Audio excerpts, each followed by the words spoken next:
Hey guys, here we have the 2020 Toyota RAV4. And I know this is not a sort of performance drive style of vehicle, but it has become quite a popular model in Australia. In fact, it recently overtook the Mazda CX-5 to become the most popular selling new SUV on the market. We will be doing a full written review on the website soon of this model. We've done a couple of different variants of the RAV4 already, but I thought I'd just take this opportunity to go over it a bit more in this sort of POV style and see if we can uncover why it is so popular. Just quickly, we'll go over the design.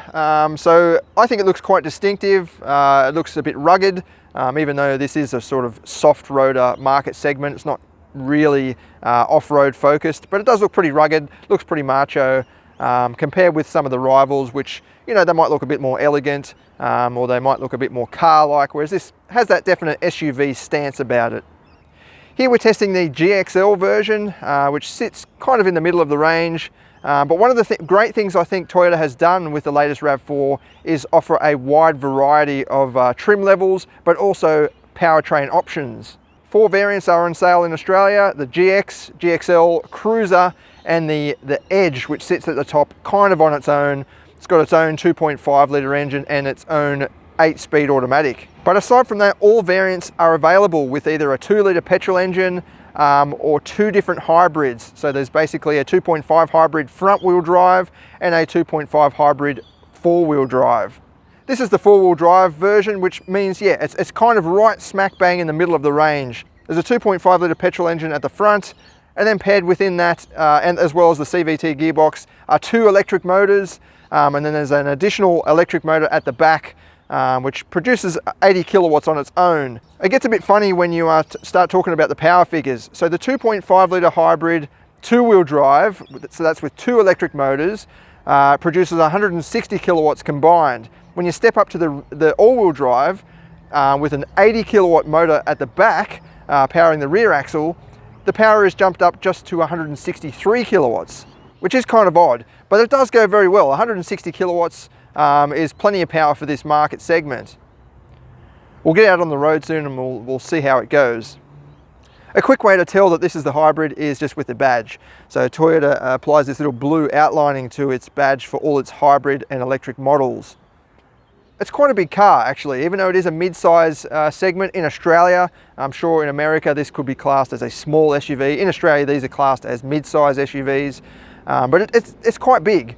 It's definitely grown a bit more compared with the old model, particularly for width. I remember the old model was quite tall and skinny, whereas this has got a bit fatter and more like a wagon rather than an upright SUV.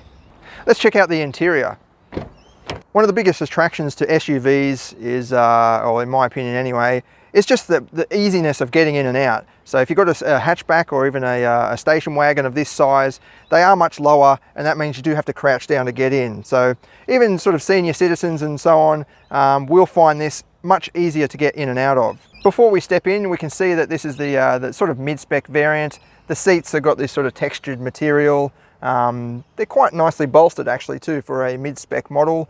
But it is pretty monotoned, and there are quite a bit of scratchy sort of plastics, although above on the dash there, it's sort of this leatherette stitched material, which is a nice touch, I think. But lower down, yeah, lots of scratchy plastics on the lower door trims and so on.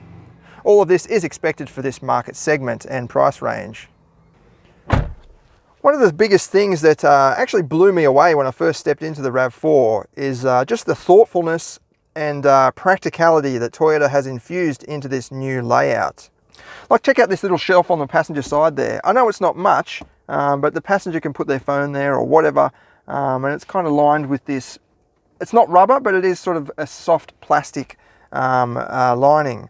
And it matches this wireless phone charging pad. So even that is pretty good for a mid-spec model. This isn't the top of the range, and it's not a premium car, obviously, it's a Toyota.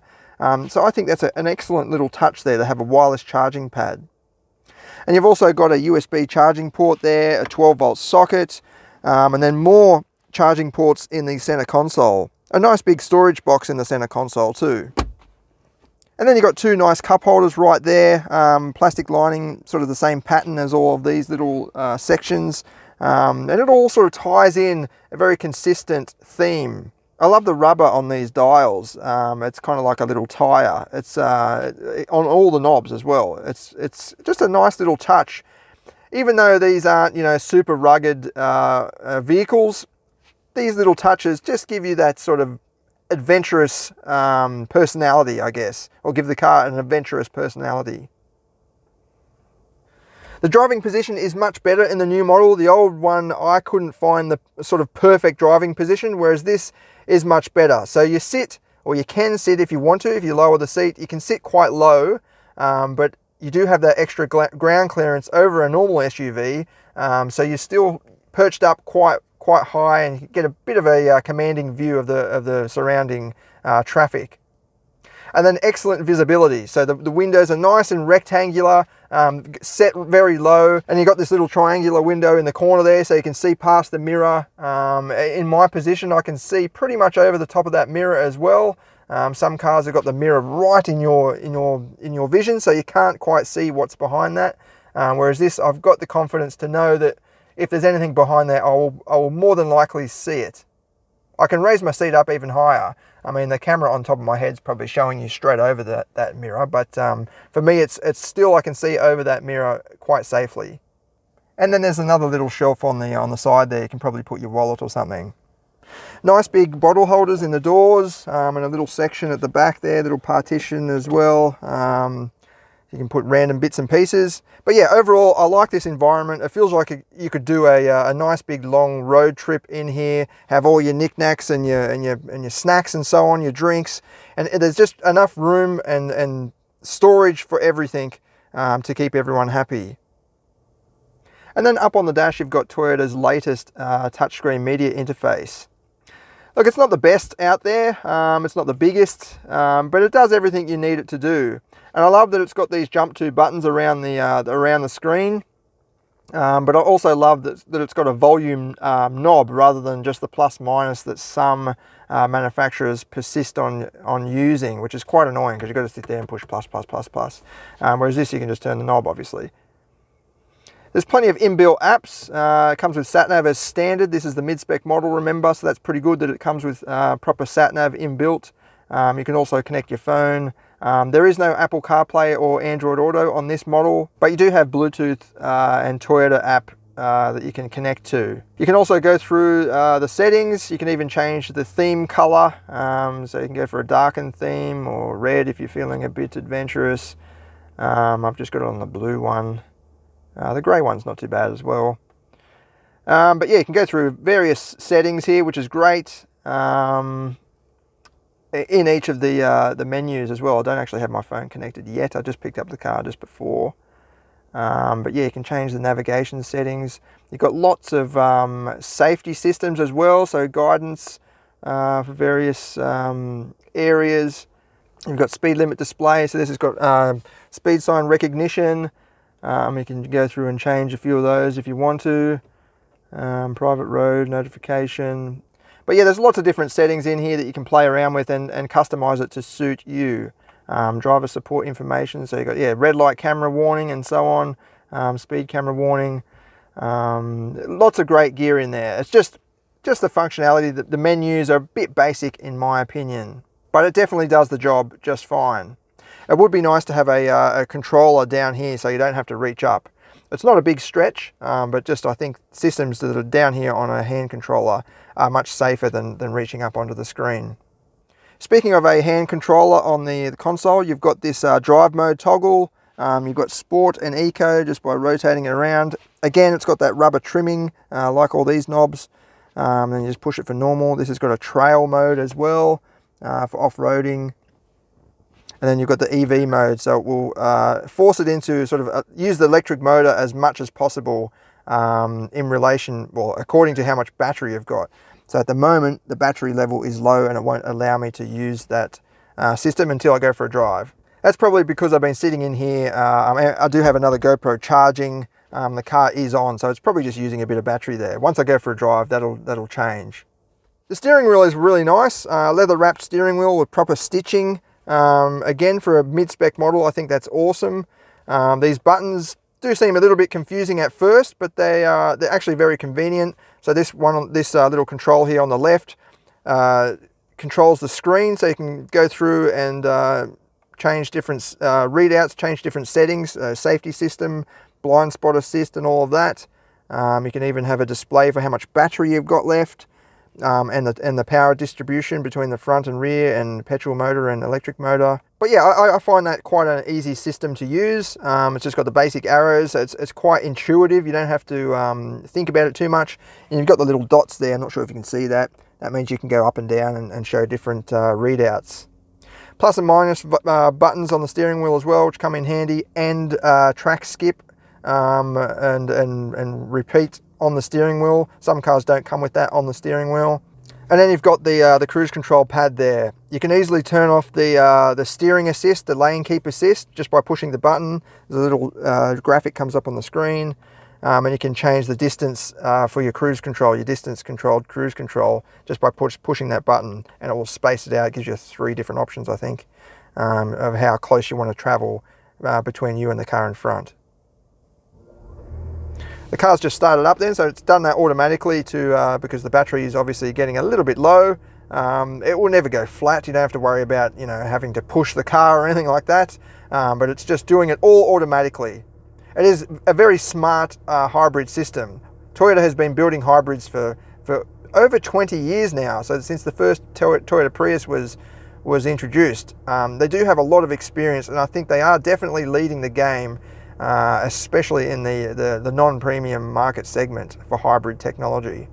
We'll go for a drive in a minute and we can check it out. We'll check out the back seats. So this is another area where I think Toyota is leading the rivals, or leading the segment. Like it's huge amount of space back here for this market segment. You can actually recline the seat as well. So at the moment it's laid right back. That gives you a bit more extra headroom and a sense of legroom, I guess, because you can sort of spread your body out a bit further. The only sort of pain is there's no handle for that recline. You have to actually reach up here, which could become problematic if you're, you know, driving along. You can't really reach back up there. I mean, you can reach back up there and change the recline position. With it laid back, it's actually too laid back for me. It's just fine in the sort of default setting. I've got excellent legroom here. I've got plenty of freedom to move. That transmission tunnel is not very high at all. And like, look at the space even between there and the seat there. Like it's definitely one of the largest rear seat areas in this class, in my opinion. You've got a nice big cup holder in the door there. RAV4 text, just in case you forget, this is a RAV4. And then cup holders as well, and then 2 USB ports down there, not just one, that's 2. That's definitely a thoughtful touch. 2.1 amp, and then separate climate control, kind of. Well, you can't really change the you can't change the temperature, but you can change the direction of the venting, and you can turn it off as well. That's a great touch. I know it's nothing big, but climate vents in the back, especially in Australia, I think are pretty important. Because it does get quite hot. But yeah, overall I feel very comfortable. I can see out the window just fine. It's not too high. It makes you feel claustrophobic. It's about to my shoulder height. But yeah, nice and tall, plenty of visibility, plenty of light coming in as well to make it feel open and airy. I love the carpet mats as well. Toyota does great carpet mats. So does Lexus, actually. The Lexus are really thick, lush carpets. It's not quite like that, but it's very nice carpet and fully molded to the floor. So it covers up all the little corners and things, so you don't have to worry about wearing out the permanent carpet on the bottom. And then at the back you've got this huge boot, 580 litres, which again sets the market standards really for absolute volume. This one does have a space saver spare wheel, but I think it's the GX, just the base model GX. You can get a full-size alloy spare, but that does reduce the overall boot space by around 50 litres. I'll flash up the actual specs now, but I think it's about 50 litres that you suffer by going for that full-size spare. As far as I know, you can't get the full-size spare for other variants, such as this GXL. You have to do with this space saver. It actually looks like an aeroplane wheel or something, the way it's sort of rounded. But yeah. Then you've got a little storage space in the side there, stops things rolling around, tie hooks, and then a 12-volt socket as well. Again, excellent touch for especially for a mid-spec model, and just a sort of non-premium product as well. So yeah, overall, I think the packaging of this car is absolutely outstanding. Like, for this market segment, they've really, you can tell that they've thought of everything. They've tried to obviously talk to a lot of people that buy these types of cars, and really understand what they want, because yeah, all these little bits and pieces just add up to something that's very appealing and very practical and usable. Like, you can rely on this as your daily piece of transport, very much so. All right, let's go for a drive and see how it goes. At the moment, it's just on standby, so it is going to drive on electric power as we go through or exit this car park. Even the gear lever here is quite nice. It feels chunky and it feels like it comes out of one of those big American trucks or something. So yeah, running on full electric at the moment. It might not seem like it, but every time you're using the electric, or every time the powertrain goes into this electric mode, you're saving fuel. Obviously, the engine's not running, and it's not quite like a fully electric car. It does help. It certainly helps, because you spend a lot of time, well, at the moment I'm trying to go down this car park, and I would otherwise have the petrol engine running and chewing fuel, whereas now it's not chewing any fuel at all. If I came to this car park every day for work, you'd use a little bit of fuel just driving up and down these ramps, whereas this, it's not using anything. There's the parking sensors, or the sensors picking up that it's getting close to the wall, which is good, telling me that where the position of the car is. But overall, I get a good sense of the positioning of the car. I don't feel like, oh, is that corner a bit close there? I've got a pretty good understanding of where the external dimensions lie.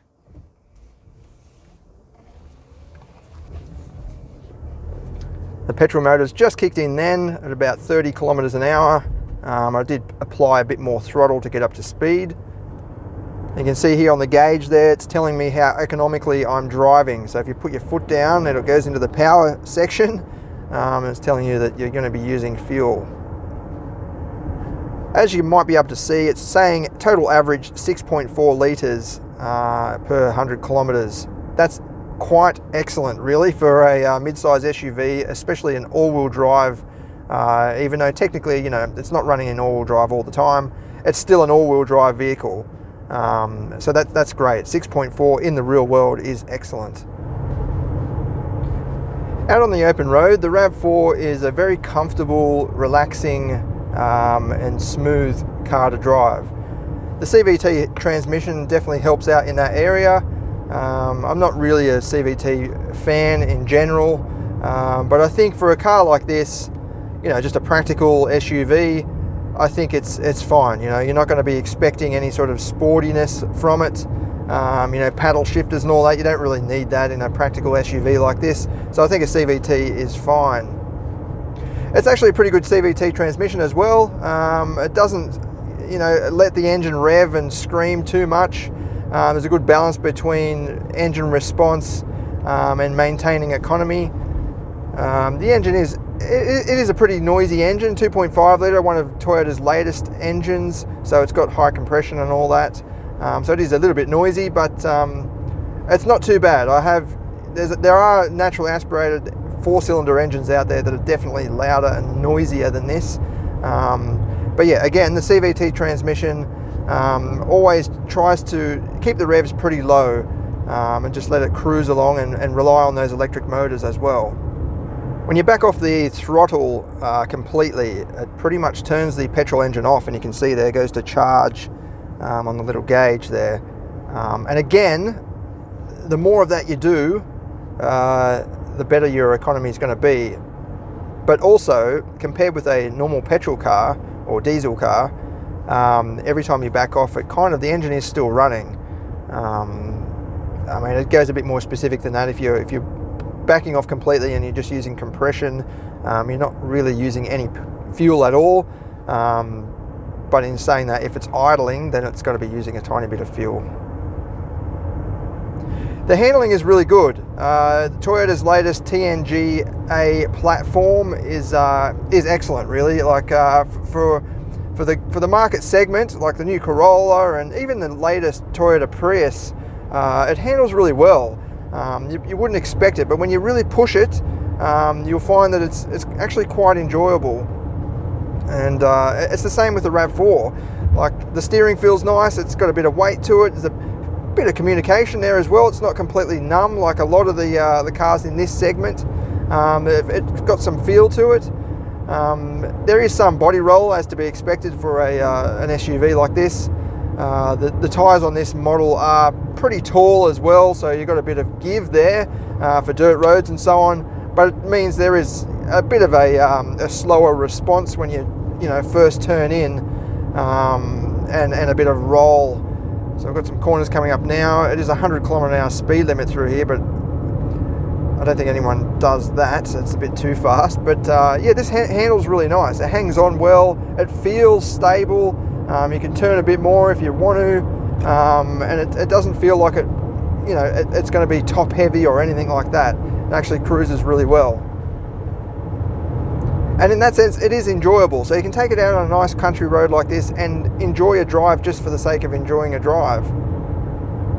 There are a few driving modes you can go through. If you put it into sport mode, you'll get a bit of a red backlight there for the digital section of the instrument cluster.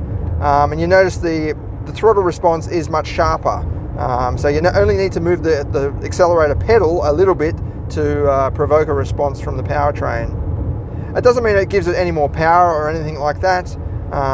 Full throttle is full throttle, regardless of what mode you're in. But yeah, the sport mode definitely makes it a bit sharper. If you like sporty sort of driving, then this is the mode for you. And then you can twist it the other way and you get econ mode or eco mode, and it becomes, I guess the best word is just sluggish. So the throttle, you really have to push it to get the same sort of effect from the powertrain. So yeah, I'm pushing that pretty much to the floor now, and it's just finally starting to react. But that helps you save fuel. So when you're cruising along, you don't want to be pushing too much throttle than you need, and that can help save fuel. I think the normal mode is pretty much the best. It's got plenty of response there. You can floor it. I'll just slow down a bit, but you can floor it if you need to overtake. It's got decent pickup and decent performance as well. We won't do our full 0 to 100 video for this car, mainly because we've already done one fairly recently with the Cruiser variant, with the same all-wheel drive hybrid powertrain. I mean, you could argue that the Cruiser variant is a little bit heavier because it's got more luxuries and so on, but I don't think it's going to be much difference. From memory, I think it ran, I could be wrong here, I'll throw up an edit if needed, but I think it ran about 8.9. We've driven a lot of cars since then, but 8.9, if that is the time, it's very respectable. I've always said that anything under 8 seconds is fun, and then anything under 10 seconds is more than adequate for overtaking, and you can still enjoy it. You can go for a nice drive and pretty much use all of its performance, and still have a bit of fun. In fact, I might just turn around and go back to that 100 zone, and we'll do a 0 to 100 test for you. Okay, so I'm still in sport mode. I'll hit traction control. No cars behind me. Ready, set, go.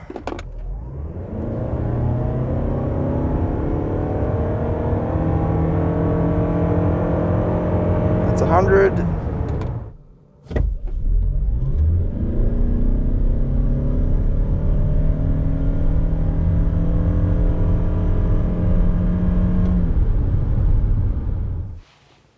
There you go, 8.16 seconds. That's pretty good. I'll try and just move my head so you can clearly see it.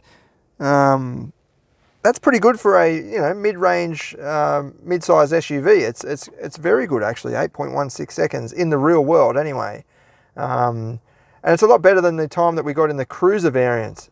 I think that's because apart from being heavier, even though I don't know if the on-paper specs say that it is heavier, it would be, just because, you know, electric seats and everything, that actually weighs a lot more than manual seats, for example. But I think it's also because we tested that in summertime. So even in the middle of summer, we do try to wait until the later in the day or early in the morning to do the actual performance testing. But even saying that, it probably would have been 25 degrees, whereas now it is 15 degrees Celsius. So it's quite cool outside now. Overall, I can see why so many people are buying these. They really are at the front of the game at the moment, compared with the market segment. If you test drive all of the market rivals and then jump into this, I think, well, I can understand why more people are choosing to stick with this, because it just does fit in so well with the demands of this segment.